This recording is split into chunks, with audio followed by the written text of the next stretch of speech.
aquí reunidos en esta mesa en torno a Teatro Crítico con tres invitados que son de sobra conocidos por todos ustedes si nos siguen, que espero que así sea. José Manuel Rodríguez Pardo, empiezo por el más alejado, José Manuel Rodríguez Pardo, Javier Delgado y Gustavo Bueno. Los tres están aquí para hablar hoy de un tema de actualidad, pero no ceñido exclusivamente a la actualidad, porque seguramente nos retrotraigamos a un par de siglos para hablar sobre este asunto. El tema de actualidad que hemos decidido tratar hoy aquí en Teatro Crítico es a propósito de la huelga general que se ha convocado por parte de los sindicatos UGT, Comisiones Obreras y algunos otros que se han sumado, ¿verdad?, pero ya minoritarios, para el día 29, una huelga de clase, y de eso precisamente vamos a hablar, sobre las clases obreras y las clases que no lo son. Entonces, lo primero que les tengo que preguntar es la pregunta de perogrullo, pero que seguramente servirá para que ustedes ya se lancen y yo no tenga ya nada que hablar, más que hablar en todo el programa. Las clases obreras, todo el mundo más o menos puede intuir cuáles son, y las clases no obreras. Así que ya, cuando quieran. Hombre, pues el tema de las clases sociales, pues en el fondo no es que sea un tema de actualidad, es que es un tema ya clásico.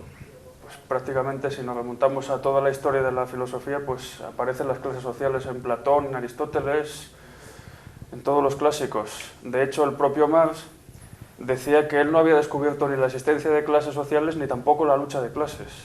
Él lo que hacía era reconstruir la idea de clase social pues desde unos parámetros muy concretos, que eran los de la economía y los de concretamente los modos de producción o formaciones históricas donde los seres humanos, digamos, que transforman su mundo, ya sea pues el modo de producción feudal, el esclavista, el capitalista, el asiático.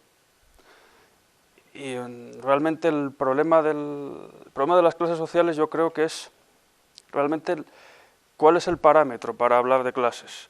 Porque el Marx suponía que el parámetro era la economía, ¿no?, lo de los burgueses y proletarios, patricios y plebeyos, pero Marx se inspira, por ejemplo, en los socialistas utópicos tales como Saint-Simon, y Saint-Simon pues, tiene una reconstrucción muy curiosa de la historia de Francia, que es la lucha entre los galos y los invasores francos, de tal manera que los galos serían los industriales o los industriosos, los trabajadores de todas clases, ¿no?, que se decía en la Segunda República, y los francos eran los poseedores de la tierra. Entonces era una especie de dialéctica entre los galos y los francos. Pero claro, los galos y los francos no están determinados previamente por la economía, sino que son dos pueblos distintos que se juntan por los avatares de la historia, y entonces comienza ahí esa dialéctica. Y sin embargo Marx no lo ve así, pero claro, el problema de las clases sociales es a qué llamamos clases, porque también según la perspectiva de Saint-Simon, pues, los hispanoromanos y los visigodos también serían dos clases sociales, o las famosas tres culturas que aparecen ahora tanto en la televisión, esto de la Edad Media española, ¿no?, los cristianos, los moros y los judíos, también serían clases sociales, seguramente. Y yo creo que el problema es saber qué parámetros usamos para definir las clases sociales, porque si no es que nos metemos en un tema muy complicado, a mi entender. Sí, el tema es complicadísimo, efectivamente. Como lo señala José Manuel, pues ya desde la República de Platón, con las clases de el filósofo rey, los guardianes y los artesanos, etcétera, está la filosofía teorizando sobre las clases sociales.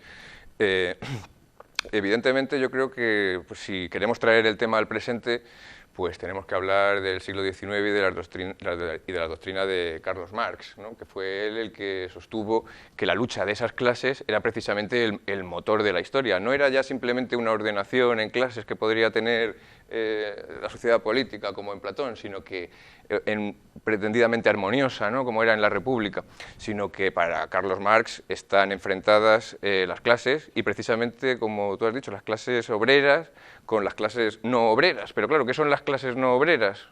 Pues seguramente son la aristocracia o el gran burgués que era dueño de la fábrica y solo pasaba a recoger los beneficios sin estar implicado en el trabajo de la fábrica, según él lo veía, ¿no?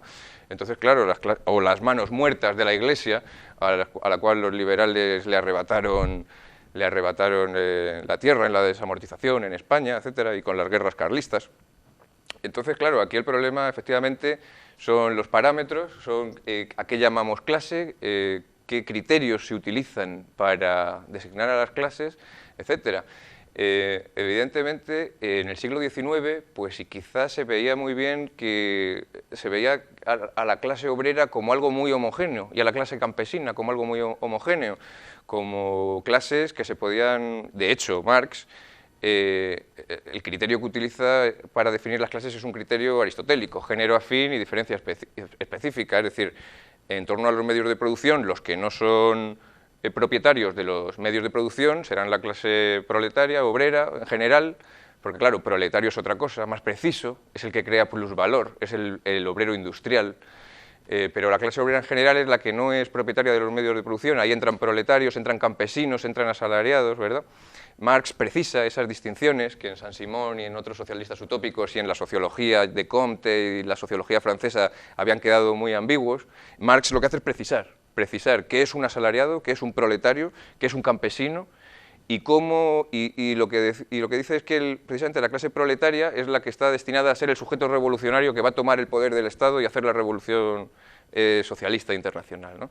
Entonces, claro, eso es un criterio aristotélico.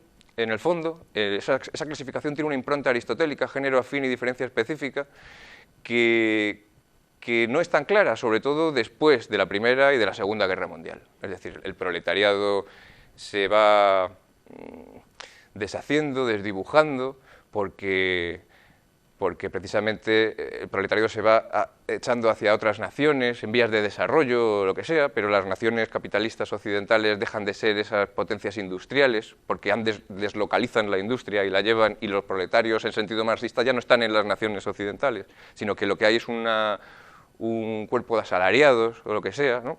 Entonces, claro, en esa clase de los asalariados ya no se puede definir con esos criterios aristotélicos, porque no son clases discretas, no es una clase discreta en la que todos los miembros sean iguales, es una clase heterogénea en la cual lo mismo es un asalariado Rodrigo Rato o Cristiano Ronaldo, el futbolista, que yo mismo.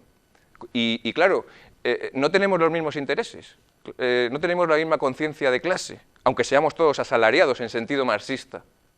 Ni Cristiano Ronaldo ni yo somos dueños de los medios de producción y ambos cobramos un salario, claro, unos 600.000 y otros 600, pero es un salario y no somos dueños de los medios de producción. Entonces, claro, seguir considerando que hay una lucha entre esos obreros, esos asalariados, que no son homogéneos en ningún caso, y los burgueses, cuando tampoco hay burgueses, porque los dueños de los medios de producción tampoco están aquí. El otro día veía que había burgueses en sentido clásico, dueños de grandes fábricas y de grandes empresas, hay como entre 1.000 y 2.000 en España. Están en otros sitios. La lucha, burgueses y proletarios ya no están aquí. Aquí lo que hay es una constelación de pequeñas empresas en las cuales los patrones y los dueños trabajan tanto o más, o sea, son tan obreros, trabajan tanto o más como sus asalariados, y en la cual están totalmente cómplices obreros y patrones, porque lo que les interesa es que vaya bien su empresa.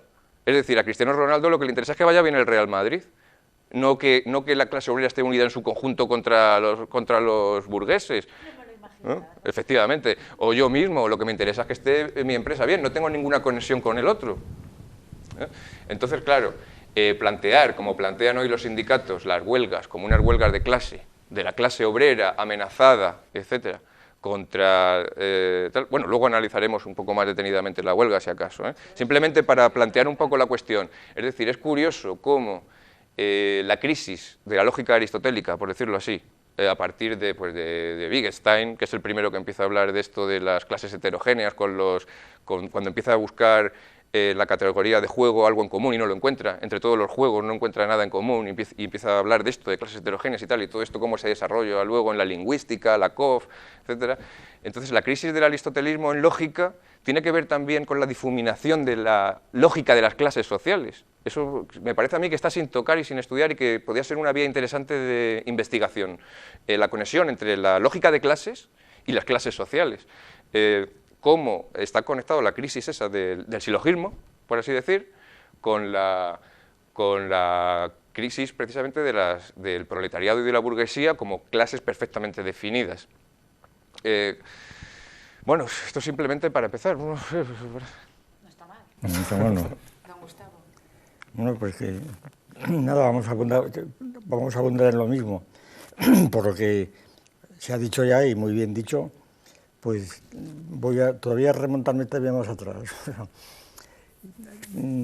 Yo creo que en este caso, cuando hablamos de las clases sociales, sobre todo cuando estamos ya en problemas ya concretos como pueda ser la huelga de dentro de 10 o 11 días, pues aquí se demuestra cómo nuestro lenguaje y por lo tanto nuestro pensamiento, cuando hablamos de clases, estamos utilizando unas estructuras antiquísimas, de siglos, de las que es muy difícil desprendernos, porque efectivamente, como ha dicho muy bien Javier, pues estas clases sean uniformes teóricamente o homogéneas, pues se han diluido, se ha demostrado su heterogeneidad, se ha demostrado, pero no han roto la idea de clase homogénea. Es decir, que de hecho la clase homogénea se mantiene por lo que sea, ¿no?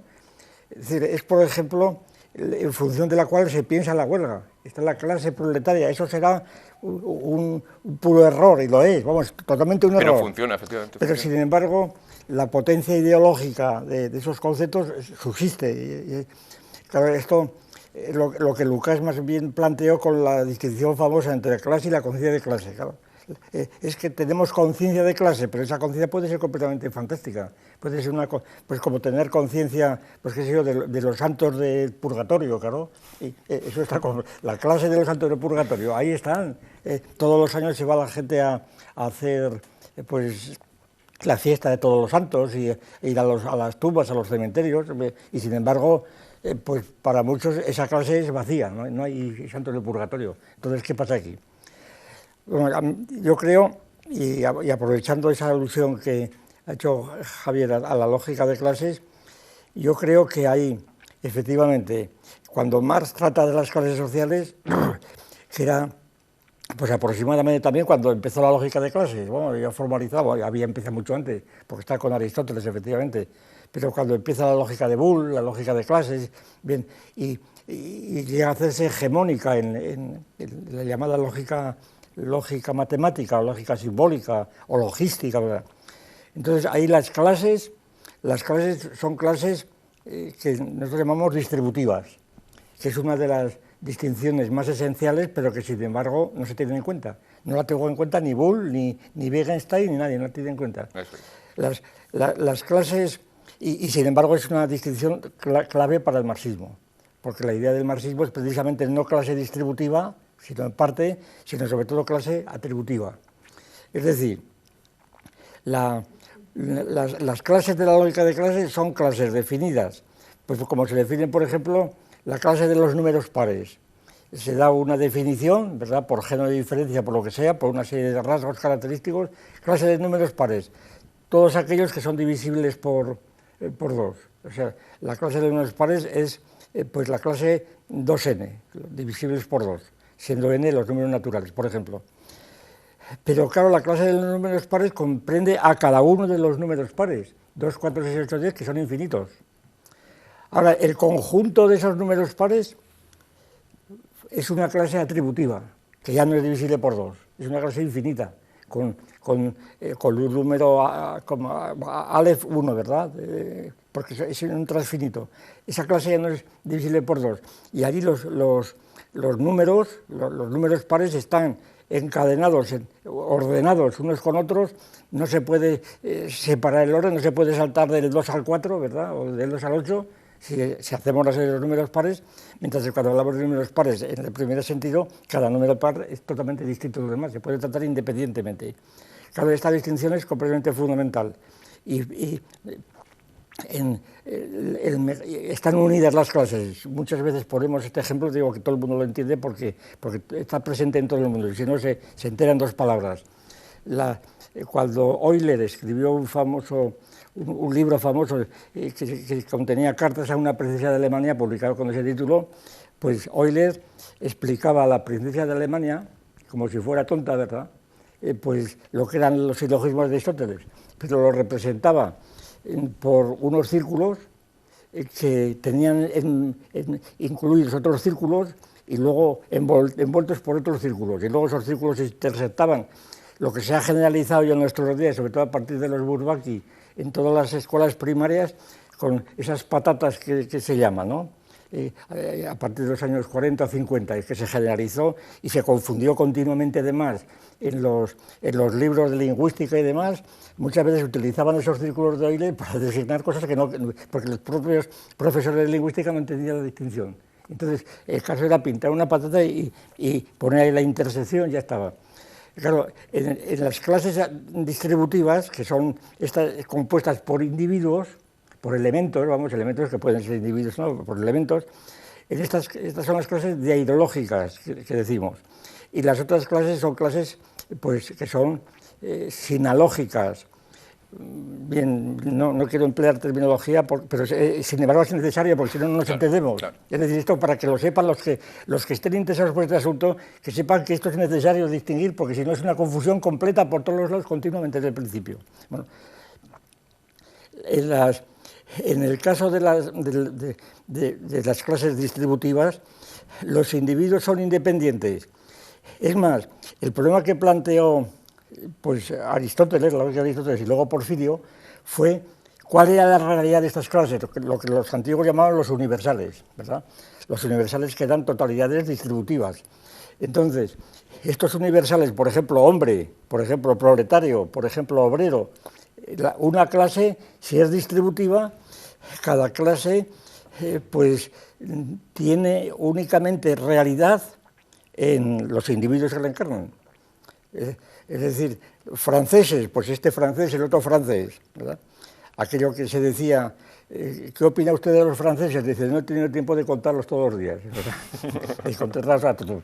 Claro, pues entonces él está interpretando los franceses como clase distributiva. Ahora, lo más interesante de esto, quizá el punto más interesante en el debate pues, continuo, sobre todo en los años 40, 50, 60, que yo recuerdo, era la discusión entre los nominalistas, particularmente americanos, yanquis, y los marxistas, porque los americanos negaban que las clases fuesen clases atributivas, las clases eran nombres, eran abstracciones, eran puras palabras, y acusaban precisamente a los comunistas, soviéticos principalmente, y por supuesto a los franceses y demás, afines, los acusaban de inventar fantasmas, de inventar la idea de clase social como un fantasma que no se sabía dónde estaba, porque no era la reunión de los individuos. Quiero decir que la contraposición de clases distributivas y atributivas constituye la base de la polémica en los años, pues, que yo recuerde, 40, 50, 60, pero con un torrencial la polémica, ¿verdad? Girando siempre sobre estas clases. Yo recuerdo que en los años 60 dimos un seminario sobre clases sociales aquí en la universidad, y en este seminario, pues, que inmediatamente, efectivamente, ahí vi mucha gente que no era estudiantes, vinieron clases sociales, ¿verdad?, de las cuecas y demás. Total, el seminario se cerró, a los 3 meses se cerró el seminario por razones obvias, ¿verdad? Y entonces, lo curioso, la experiencia que yo recuerdo es que yo me pasé 3 meses explicando lógica de Boole, ¿no?, como introducción. Y el público estaba atentísimo, algunos de esos públicos eran trabajadores, obreros, mineros, etc. Pues estaban ahí atentísimos porque la palabra clase ejercía tal fascinación sobre ellos que algo intuirían, ¿verdad? Pero entonces creían que allí estaba la clave del asunto, cuando estaba la clave de la discusión del asunto, ¿verdad? Esa es la cuestión. Bien. Sin embargo, que yo seguía adelante. Bueno, termino ya.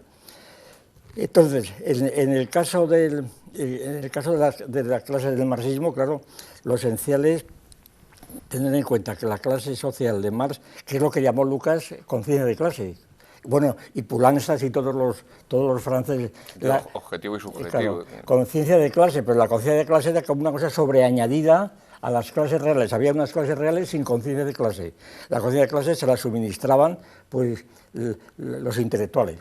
O las discusiones que hemos tenido, ¿verdad? No, es que ustedes tienen que darnos la conciencia de clase, pero ¿cómo lo voy a dar la conciencia de clase? Y venían, me acuerdo, Y personajes todavía, algunos, sí, muchos de ellos siguen viviendo, muy ilustres del Partido Comunista, venían a aquel seminario a decir que ellos tenían la misión de dar la conciencia de clase a los obreros, ¿verdad?, a los trabajadores. Y un poco era el símil del clero que daba la conciencia de ser cristiano al pueblo cristiano, ¿verdad?, que había sido bautizado, pero sin conciencia todavía. Era el mismo esquema. Entonces, claro, la conciencia de clase, lo que se llamaba entonces, y se sigue llamando conciencia de clase, era, a mi juicio, era la transformación de la clase distributiva en la atributiva. Es decir, la conciencia de clase aparecía cuando los obreros dispersos enlazaban en un sindicato, en un partido político. Ahí es cuando estaba la conciencia de clase, porque era otra cosa diferente. Y entonces, claro, la clave, yo creo que uno de los puntos claves, porque es que Marx, primero, no conoce esta distinción. Marx no la conoció, ni Marx ni los marxistas, como decimos, no la conoció. Y entonces es un barullo tan monumental lo que se contiene en el Capital, que entonces, pero sin embargo tiene tal fuerza plástica y la ideología de Marx era tan potente en cuanto a su contenido pragmático, es decir, porque ofrecía una concepción de la historia muy sencilla. Bueno, se podía exponer, como se expuso en unos catecismos que se ponían en una semana, hacía discípulos marxistas, vamos, en una semana, perfectamente, ¿no? El catecismo marxista era facilísimo, pero claro, omitiendo todos los problemas. Entonces, claro, la clave de Kant, digo, de Marx, era el criterio de los medios de producción. Suponer que las clases, abundando en todo lo que significan las clases cuando se aplican a los hombres, ¿no? No ya las clases en el sentido de Linneo, las clases es un taxón, ¿verdad? En Linneo la clase de los peces, de los vertebrados, de los peces, de los aves, de los mamíferos, los anfibios, el nivel de clase. Claro, la teoría de la evolución volvió otra vez a romper esto. La teoría de Darwin volvió a romper las ideas de clases de Linneo y volvió a las clases atributivas, lo que llaman el filum, los filas. Es decir, que está todo vinculado. Y Marx, como el propio Darwin, que tampoco conocía esta distinción de clases, pues Marx tuvo la intuición, pues un poco evolucionista, la de Darwin, exactamente. Por eso Marx pidió a Darwin que le aceptase la dedicatoria del Capital, y Darwin cogió el Capital, debió ver aquellas cosas muy raras y dijo que, en fin, que muchas gracias, pero que declinaba, ¿verdad?, que no quería dedicatoria, no vaya a ser que sus mujeres se enfadasen, porque parece ser que Darwin tenía tenía la censura de su mujer. Yo, como decían de España, de Marañón, y de Marañón tenía la censura de su mujer en las cosas que decía. Oye, bueno, pues total, que Marx toma la idea de clase en la humanidad como producto de una alienación, como el pecado original de la humanidad. Es decir, la humanidad se ha dividido en clases, ese es el pecado original. Es una idea totalmente judía, es la idea de Adán y Eva, de la clase privilegiada que Dios crea en el paraíso, que luego pues tienen el pecado original, de que empieza Caín y Abel, etcétera, y se matan unos a otros y ahí empieza la historia.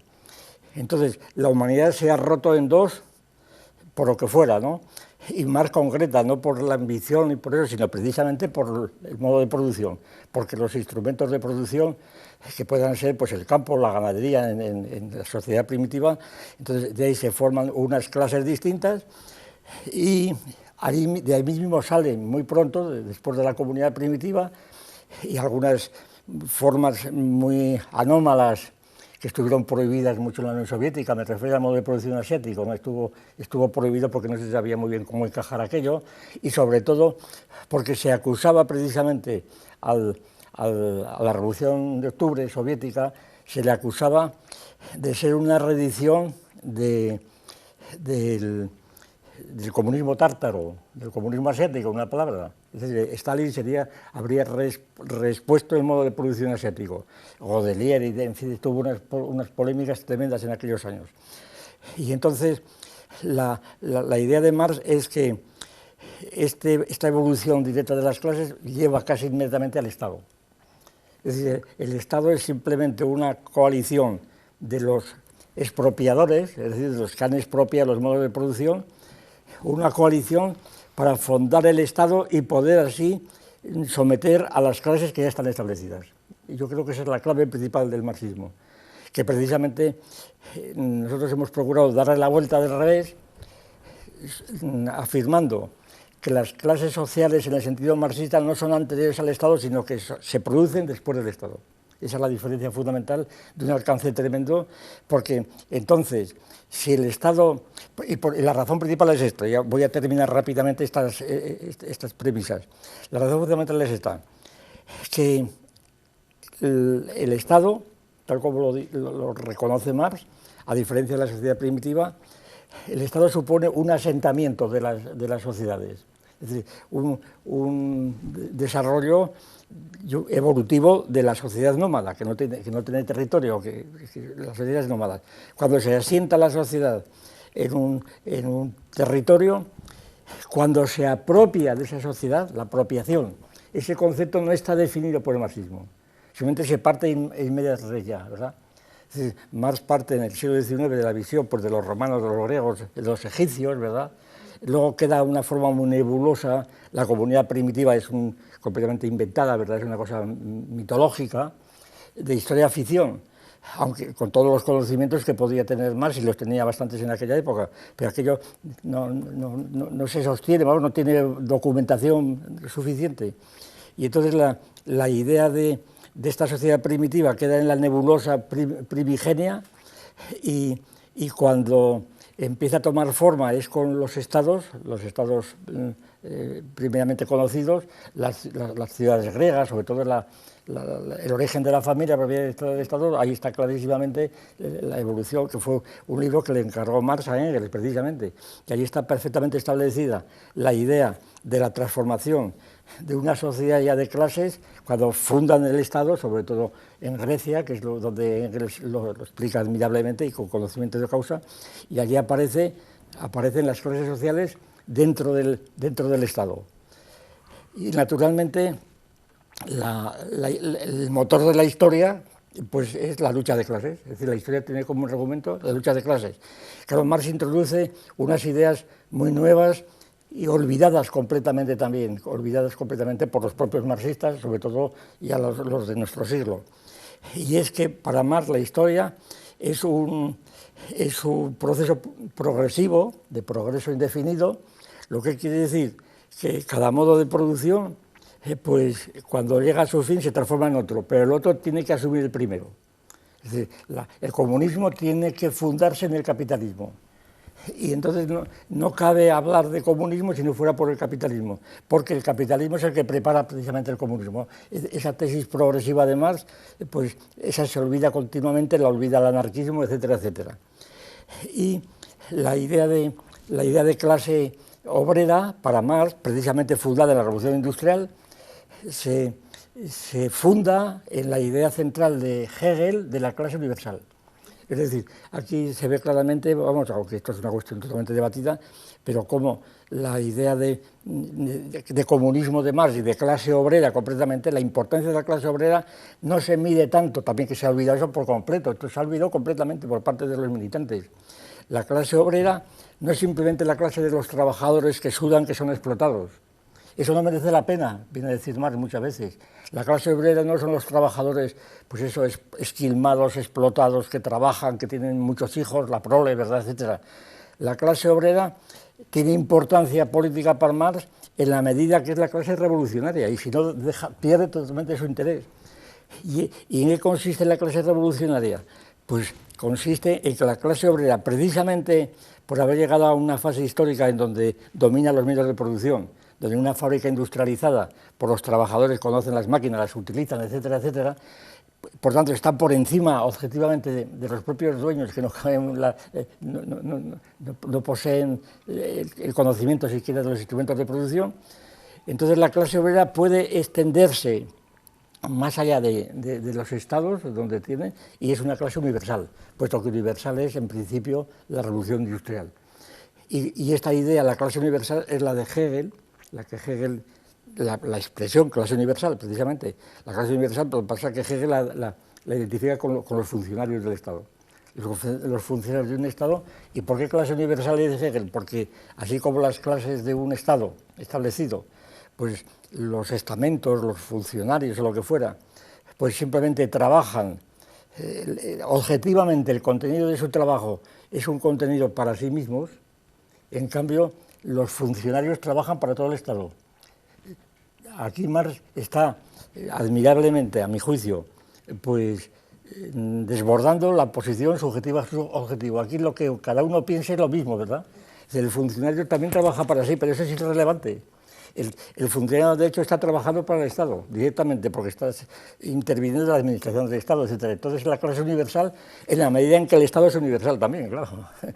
Y de aquí trasplanta Marx a los obreros, claro, la ideológica es enorme, cuando se compara el marxismo con Hegel, la famosa cuestión es que Marx es hegeliano. Bueno, pues claro que lo es, pero lo es de tal manera que deja de serlo completamente. Claro. Bien. Bueno, pues nada, esto es infinito, vamos a... No, me parece que la crítica que hace don Gustavo a esta idea de clase universal, que tiene unas consecuencias demoledoras para la doctrina marxista, sí, pero demoledoras, porque claro, y sobre todo para la forma de plantear ideológicamente los sindicatos y los partidos de izquierda la huelga general. Porque resulta que ya estas clases obreras, sus enemigos, pues no son precisamente pues los patrones y los políticos que les quieren recortar las horas o el sueldo. En el marco de España, me refiero, en el marco de la España actual, sino que a lo mejor la clase de los españoles está enfrentada no a la clase de los patrones españoles, sino a la clase de los propios obreros chinos, claro, que trabajan 16 horas al día, claro. Tienen un camastro, claro, en el taller, sí. O los hindús igual, claro, y que son los que realmente están presionando. Y fabrican barcos mucho más baratos, mucho más rápidos y mejores que se fabrican en Cádiz, haciendo la competencia a los de Cádiz, y entonces los sindicatos de Cádiz protestaban porque... Claro, pero o los de aquí de Gijón o Bilbao. Efectivamente. ¿A quién iban a protestar? ¿A Dios Padre? ¿A qué? Resulta que los enemigos no son los que dicen los sindicatos, sino que son la propia clase obrera de otras naciones, claro, que está trabajando 16 horas con un camastro en el taller, etcétera, etcétera. Entonces, porque claro, y que son también los que presionan al gobierno y a los patrones españoles, claro, porque no es que los patrones españoles o el gobierno español sean unos malvados que van a recortarnos las horas o recortarnos el sueldo. No, ellos están igual de presionados. Esto es un oasis, Europa es un oasis, claro, rodeado de indios que están trabajando 16 horas. Una cosa muy interesante. Y esos son los que presionan, sí, esos son los que presionan, porque ya las clases, perdón, y con esto termino, las clases, al no ser la clase atributiva universal, claro, resulta que está circunscrita a las únicas instituciones, que son las naciones y los estados, sí. Y entonces la lucha de clases son ya luchas de estados. Es decir, cuando don Gustavo escribió hace ya años un artículo muy famoso llamado Dialéctica de Estados y Dialéctica de Clases, mucha gente entendió que es que la dialéctica marxista sobrevivía dentro de las naciones y que luego estaba por otro lado la guerra, ¿no? Y que la guerra de algún modo determinaba la lucha de clases. Pero no era eso, y lo dice muy claramente en un párrafo. Dice, son momentos de una misma dialéctica que ha cambiado ya, porque es entre naciones. Es la dialéctica de los estados la que mueve la historia, y no es que está determinando la interior, pero no ya en un sentido marxista, porque la clase atributiva universal se ha roto. No, eso porque lo y por tanto, y una cita, cuando se dice estos días, bueno, esta mañana le digo yo en el Parlamento, en el Congreso, la intervención que ha hecho Rubalcaba y los otros en general. Desde aquí lo que ocurre es que esta reforma laboral es para proteger a los empresarios y no para dar trabajo a los obreros. Pero si los obreros dan trabajo a los empresarios, si no hay otra solución. Es decir, los sindicatos no dan trabajo. Es decir, en el sistema de producción que tenemos, que se llama burgués, también por razones hegelianas, esto es otra de las cosas también gravísimas, cuando se contrapone proletarios y burgueses, los proletarios es un concepto romano, la prole, ¿no? Son los proletarios, los que daban hijos. Es un concepto también anacrónico, pero en fin, ya nos hemos acostumbrado a ver al proletariado descamisado, etc. Pero es que los burgueses es también otro anacronismo. Claro. No hay ni burgués ni proletario. El burgués es un concepto, es el que vive en la ciudad, es el villano, es el que vive en la ciudad, es el villano, a diferencia del campesino. el burgués este. Y entonces, el burgués no tiene la menor connotación de explotador, todo lo contrario. El burgués en una ciudad pues es el conjunto de los comerciantes, de los funcionarios, de los militares, de los curas, esos son los que viven en el burgo, el burgomaestre, claro. Entonces, claro, y cuando Hegel habla de los burgueses, habla en ese sentido. Ahora Marx, como había seguido muy de cerca la filosofía del derecho y de la historia de Marx, pues entonces habla de los burgueses frente a los proletarios. Entonces los burgueses es simplemente el elemento malo, el tipo de la chistera, del puro, esas cosas, ¿no? Que son unas caricaturas vergonzosas que debía dar vergüenza que las siguieran repitiendo que las sigan repitiendo, incluso disfrazándose de burgueses. Y sin embargo, como ha dicho usted al principio, sigue funcionando y siguen los sindicatos lanzando estos mensajes y sigue la gente creyéndoselos. Yo, pensándolo esta mañana un poco, cuando sabía que iba a venir aquí, he llegado a una conclusión que no sé si era acertada o no, es un poco sociológica. ¿Por qué estas divisiones dicotómicas y maniqueas siguen funcionando tan bien y todo el mundo se las cree y se las traga? Y es porque, creo, que es porque todos han estudiado el bachillerato. Es porque han estudiado la lógica de Aristóteles, han estudiado la lógica del silogismo, y entonces solo saben hacer esto de las clases por género afín y diferencia específica, y claro, solo les sale eso. Y como han estudiado el bachillerato, no saben pues esto, las críticas de las clases heterogéneas, atributivas, distributivas, porque etcétera. Económicamente entonces, es mejor para pensar, es muy sencillo pensar dicotómicamente. Claro, también por la comodidad de la dicotomía. Es pereza mental, y luego es incultura completa. Es decir, cuando escuchas a estos señores llamados Toxo o Méndez, ¿verdad?, que tienen sus... A esto se llama Marcelino, un individuo que es una especie de tribuno de la plebe, que se levanta estos días por allí. Bueno, tú ves la ignorancia tan supina que tienen, la serie de presupuestos mitológicos que manejan, que uno se aterra, ¿verdad? Porque es que esto hace unos años no pasaba. Hace unos años, me refiero a hace 20 o 30 años, estos señores, el señor Méndez habría leído a Godelier, a Marx o lo que fuera, ¿verdad? Y ya no han leído a nadie, a lo sumo a este de los indignados. A Gesell. De todas maneras, es cierto eso, que se manejan a niveles de un catecismo muy simplista, dualista. Claro, la propia dialéctica de la historia del marxismo pues lleva a eso, ¿no? Siempre son dos clases las enfrentadas, pero no hay solo dos clases. De hecho, Marx, en sus textos, pues en los pocos fragmentos donde define lo que son las clases sociales, no dice que además haya... tampoco los trata directamente las clases más. Claro, solo aparece la clase universal, ¿no?, el proletariado, que después pues los marxistas hegelianos, tales como Lucas, en Historia y Conciencia de Clases, pues más o menos vienen a decir que el auténtico proletariado pues es el Partido Comunista, ¿no? Es el que tiene la conciencia de clase de verdad, ¿no? Es la élite revolucionaria. Pero es que no hay solamente dos clases. De hecho, Marx dice que hay muchas clases intermedias, ¿no? El famoso problema de la Revolución Francesa, ¿no?, que la clase burguesa, digamos, que es una clase intermedia, ha hecho la revolución, pero eso es un tránsito simplemente hacia el socialismo. La lucha de clases en Francia, el libro ese famoso, allí describe un montón de clases. Precisamente en el 18 Brumario de Luis Napoleón, Marx sostiene que algo que se contradice un poco con lo que habla, se cuenta en el manifiesto, claro, que parece una cosa más para los trabajadores, el manifiesto comunista. En el 18 Brumario sostiene que la lucha de clases en la antigüedad no se da, los esclavos, que es la clase productora, no participan en la lucha de clases. Eso sostiene, por ejemplo, que la lucha de clases se da pues a un nivel de la capa conjuntiva, diríamos nosotros, entre diferentes grupos de poder. Es que Marx no tenía ninguna teoría aclarada.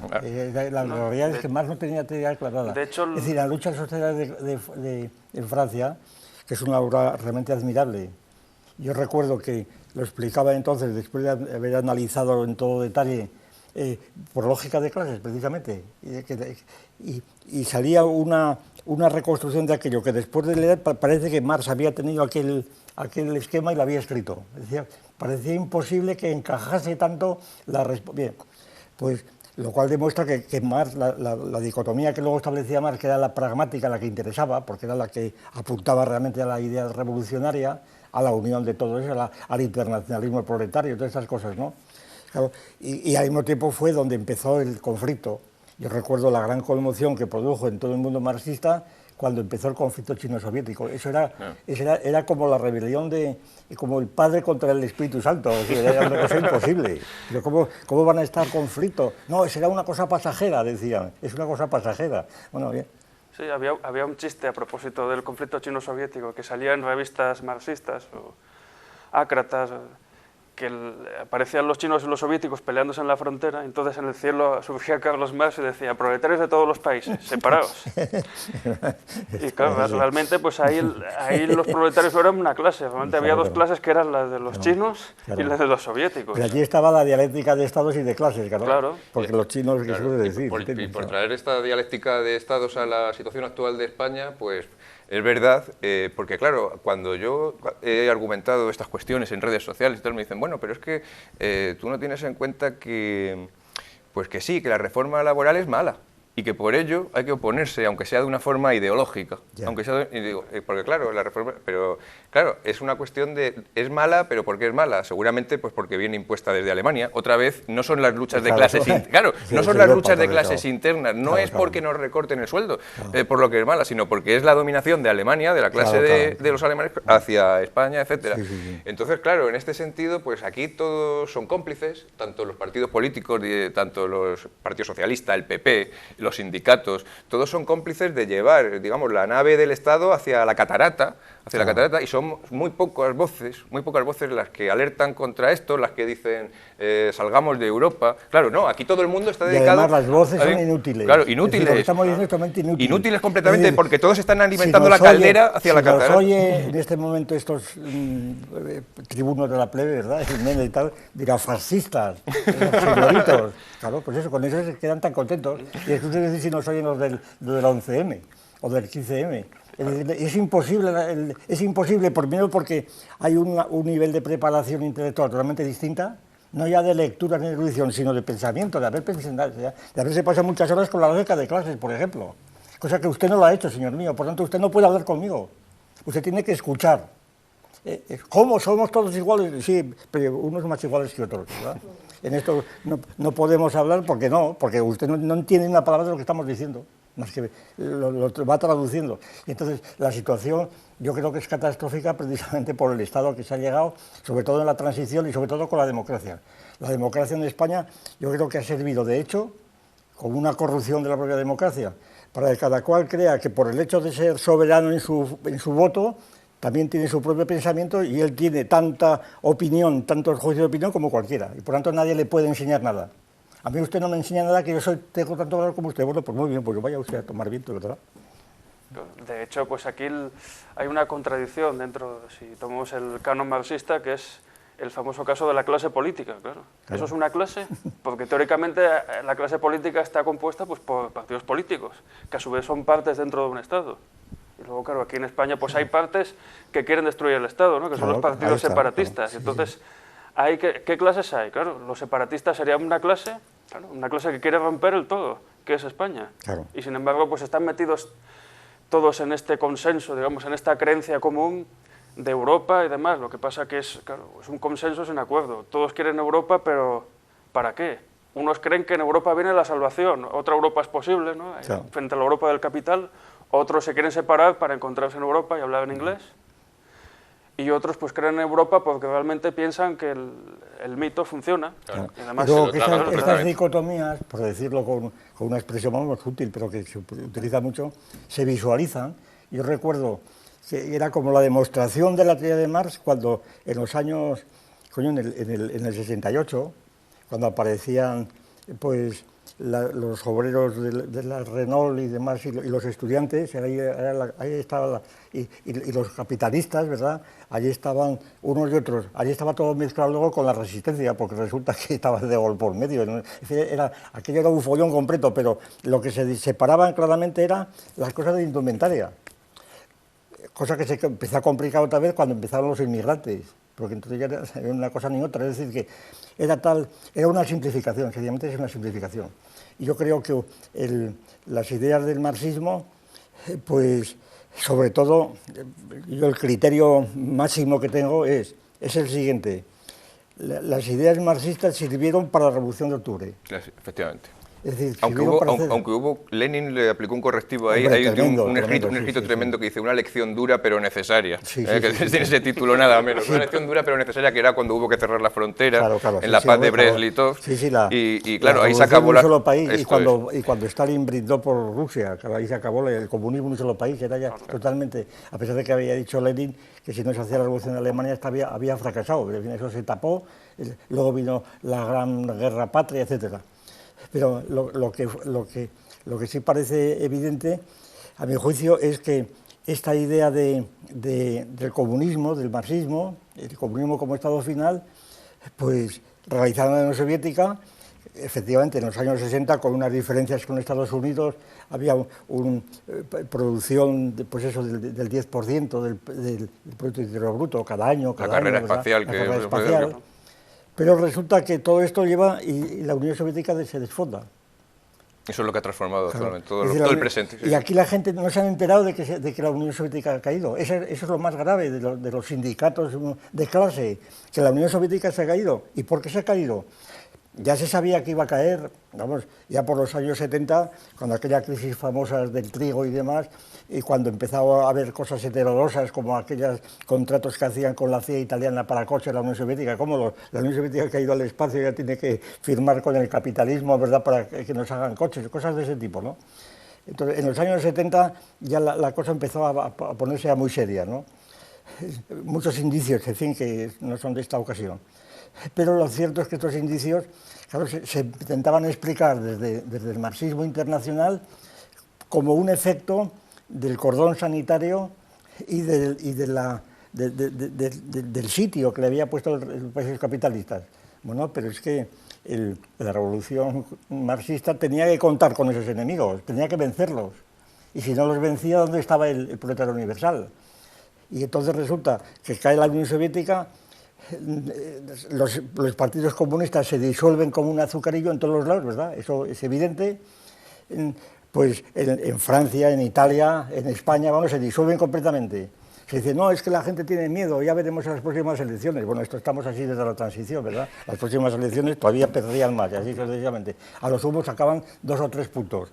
Entonces, es que no se han enterado el señor Llamalzares, el señor Cayo Lara y demás, no se han enterado que la Unión Soviética cayó, y que con ella cayó pues un montón de doctrinas que hoy no se pueden mantener. Porque ¿por qué cayó la Unión Soviética? Esa es la cuestión.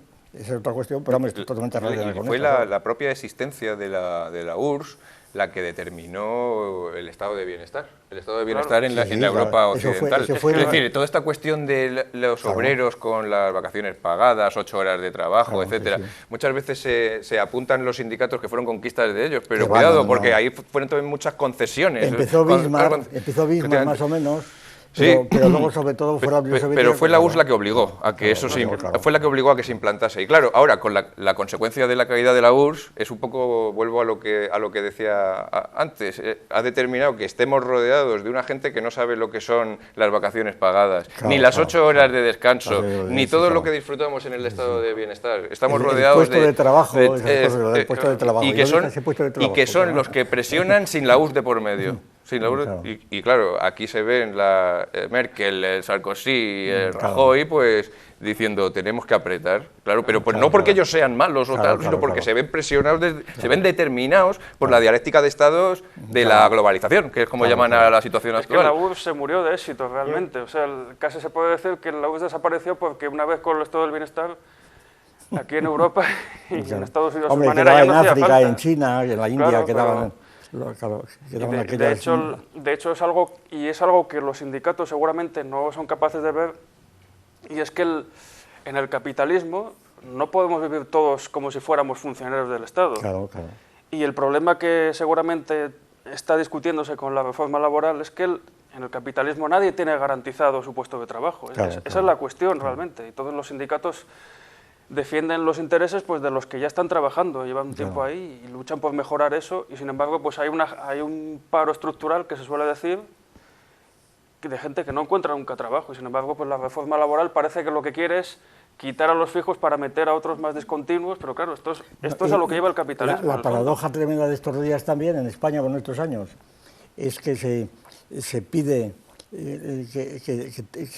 derecho a trabajar, pero si no hay trabajo objetivo. Si lo que no hay es trabajo objetivo. Es decir, no hay carga de trabajo, como se dice. Entonces, ¿para qué quieres más trabajo si no hay, lo que no hay es carga de trabajo? Cuando piden, no, es que queremos más, queremos que no se despidan a los trabajadores, queremos más ¿y dónde está la carga de trabajo? ¿Qué puedes fabricar? Claro, es que los astilleros se han mantenido artificiosamente durante años. Claro. Las siderúrgicas, aquí la famosa ArcelorMittal, Claro. está mantenida por un hindú que está pagando ahí Claro, y que claro. en cualquier momento pues, puede Pues se cerrar marcha, eso porque claro, no le será claro, rentable. claro. Entonces es una cosa que es una ficción en el fondo, todo eso. Es decir, yo creo que una de las más graves situaciones que se niegan a desconocer completamente es la situación real. Primero, que la revolución, lo que llamamos el capitalismo no es tal capitalismo, en el sentido marxista, capitalismo como un sistema corrompido, malo, etcétera, ¿no? Hay muchas corrupciones del capitalismo, como en el esclavismo, en todos los lados. Que la revolución industrial es distinta del capitalismo, y que el capitalismo, y por tanto la burguesía, y esto no tiene esa connotación, que lo que llamamos capitalismo es un modo de producción y un modo social mucho más complejo, que no es eso, ¿verdad?, que implica otras muchísimas cosas, y por consiguiente que lo que llamamos capitalismo tiene unos problemas internos que no son precisamente estos, que son, por ejemplo, pues la incompatibilidad determinada por el incremento demográfico, que son cosas distintas, ¿verdad? El hecho de que hoy seamos 7.000 millones y en España seamos 45 millones plantea unos problemas estructurales que no tienen que ver con el capitalismo en el sentido marxista, que son mucho más graves, ¿verdad? Son muchísimo más graves. Y entonces esos problemas no se quieren analizar. Parece que la industria va a satisfacer todo, que la industria, la globalización, pero ya se ha visto lo que es la globalización, ya estamos viendo que claro que son problemas distintos. Entonces, plantear estos problemas, bueno, el ecologismo también arroja muchas sombras y desvía mucho. Dice, no, es que va a faltar el agua. Claro, ¿por qué falta el agua? La tendencia universal, no, falta el agua por culpa de los hombres, por culpa de los capitalistas, por la lluvia ácida, por el calentamiento global, que siempre tiene la culpa los capitalistas. Claro, con lo cual los problemas ecológicos se quieren reducir a problemas de capitalismo. Es decir, si estamos tan mal es porque la lluvia ácida pues, ha producido el capitalismo, el agujero de ozono, ha producido el calentamiento global, claro, se están disolviendo los hielos y por tanto pues, aquí nos vamos a morir de sed todo el mundo. Y eso es la culpa del capitalismo. Esas son las consecuencias que saca de esta intención. Y la cosa es distinta. La cosa es que la Tierra tiene unas leyes internas que no tienen que ver con el capitalismo. De la avaricia del ser humano, son unas expresiones que se utilizan mucho en bueno, sí, pues eso, son tonterías, la avaricia del ser humano, pero a ver si no la tienes, claro. Sí. La cuestión es que la realidad ha cambiado, efectivamente. Después de la caída de la Unión Soviética nos encontramos con un marco nuevo, pero las ideas siguen siendo las mismas, siguen siendo las ideas viejas de siempre. No. Y aunque haya opciones, son muy minoritarias. Opciones me refiero, no opciones para hacer nada, que yo tampoco sé lo que hay que hacer, ojo, yo tampoco si lo supiera, pues claro. No serviría para nada tampoco. Estamos como hace más de 100 años. Opciones simplemente para empezar a pensar un poco críticamente la cuestión. Da realmente, yo por lo menos expreso lo que yo siento, da pereza realmente hablar de estas cosas porque sabes que es inútil por completo. Sí. Es decir, da pereza, yo alguna vez tengo la intención, voy a escribir un artículo sobre la cosa, ¿para qué? Si estás inundado por todos los... ¿Para qué? Porque se pierde completamente. Lo único que vas a hacer es que te llamen fascista o cosas de estas. Pero tengo la experiencia, es totalmente imposible, totalmente imposible. La división de izquierdas y derechas, eso se ve como una cosa evidente, como el diablo y Dios, ¿verdad? Y ya está. Yo he conseguido estos días, hablando de esto, ya digo, en las redes sociales, que me dijeran que la única conclusión a que llegaban mis interlocutores es, eres del PP. Era la única conclusión a la que llegaban. Sus entendederas solo llegaban a... Es que son unos débiles mentales. Es que estás a favor de la reforma laboral, ¿no? Sí, estoy partidario. Es una mentalidad infantil, prelógica casi, claro, es el bien y el mal y ya está. A y B, C y D, no, claro, para clasificar divinamente. Lo claro. que se ve con estos temas es que estamos con el qué hacer de Lenin, como hace más de 100 años, que no sabemos qué hacer. O sea, está la situación completamente distorsionada. Sí, la diferencia es que Lenin, por ejemplo, escribía un libro sobre filosofía, con una erudición extraordinaria que se podía discutir, y a ver quién escribe un libro así ahora, ¿verdad? A ver Cayo Lara. Bueno. No es que no lo escriba, es que ni siquiera lo leen ni lo pueden entender, antes lo leían. Porque he visto trabajadores entonces que leían los libros de Lenin, los discutían. Ahora ni eso, es decir, la caída es total. ¿Por qué? Por la democracia. Claro, aquí basta saber hablar.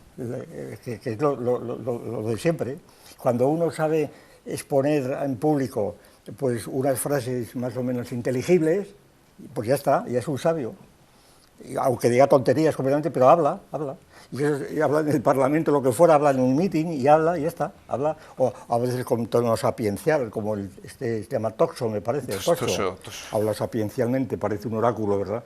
Entonces, no dice más que meronadas, ¿verdad? Pero claro, Cayo Lara también tiene ese aire. Sí, también, sí, también. Habla muy pausado. Sí, muy pausado, seguro, porque no es el tono del tribuno de la plebe que llamo yo, que es este otro, Ricardo me parece que se llama. Uno que el otro día se destapó en una arenga tremenda, anunciando la guerra y esas cosas, sí, el otro día. Lo han puesto muchas veces por televisión. Este es otro tono, pero claro, a este individuo que también habla, pero habla en plan de tribuno de la plebe, es distinto. Estos no hablan en plan sapiencial. Claro, y a ver si se enteran que la sabiduría no consiste en hablar, ¿no? Depende de lo que se habla. Pero el problema de esta gente es que lo único que puede hacer es hablar, porque no tienen capacidad para influir sobre todo esto que está en marcha. Claro. No tienen capacidad pues para, diríamos ahora, evitar pues la guerra que se supone inminente y que puede tener una influencia real sobre la economía, sobre la crisis económica.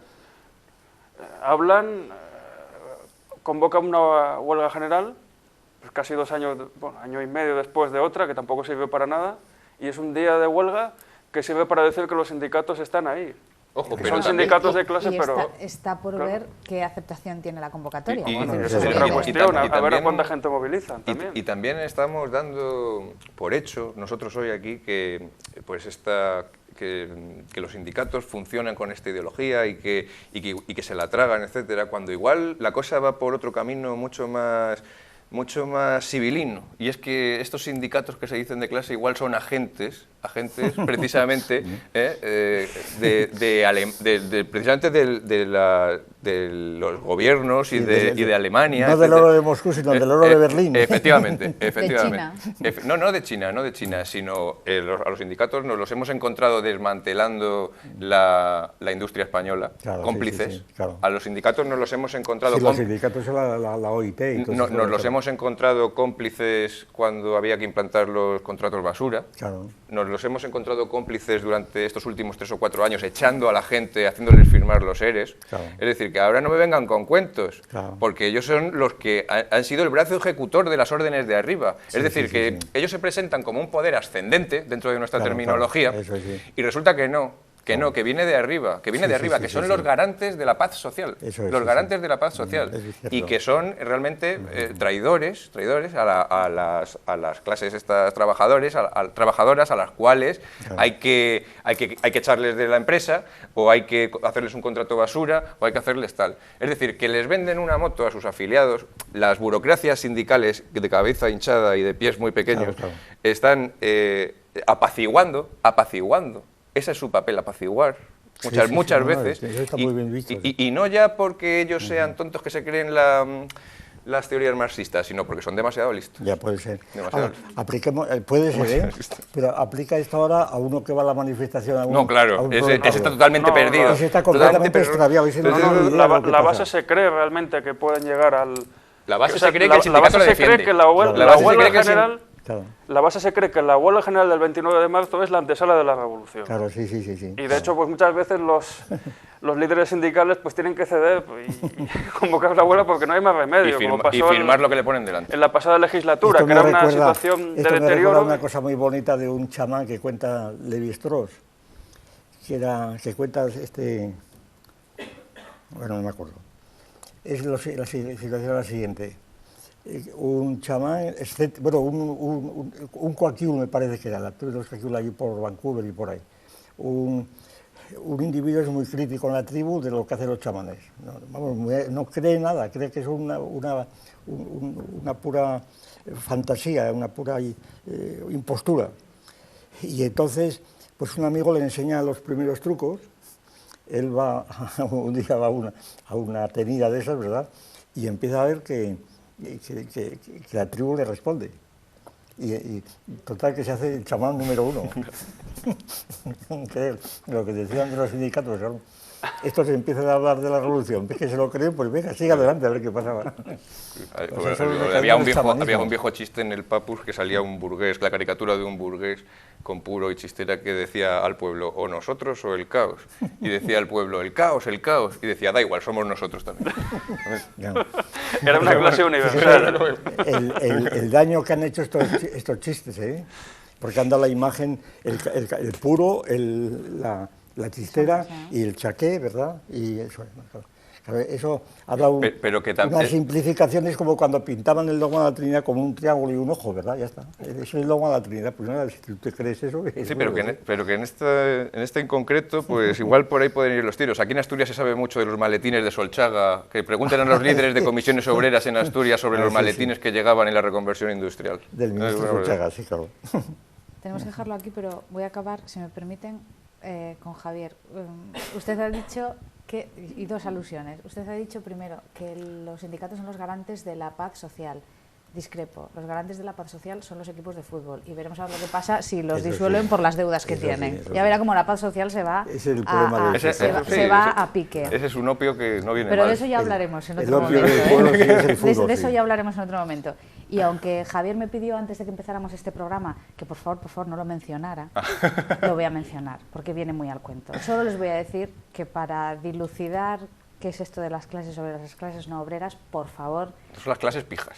Vean la última campaña publicitaria de Loewe, que no tiene absolutamente ningún desperdicio. Gracias a los tres por estar aquí. Y una clase que no hemos citado y que es la clase a la que yo pertenezco, que son las clases pasivas. Nos despedimos con esto. Hasta otro día. Muy bien.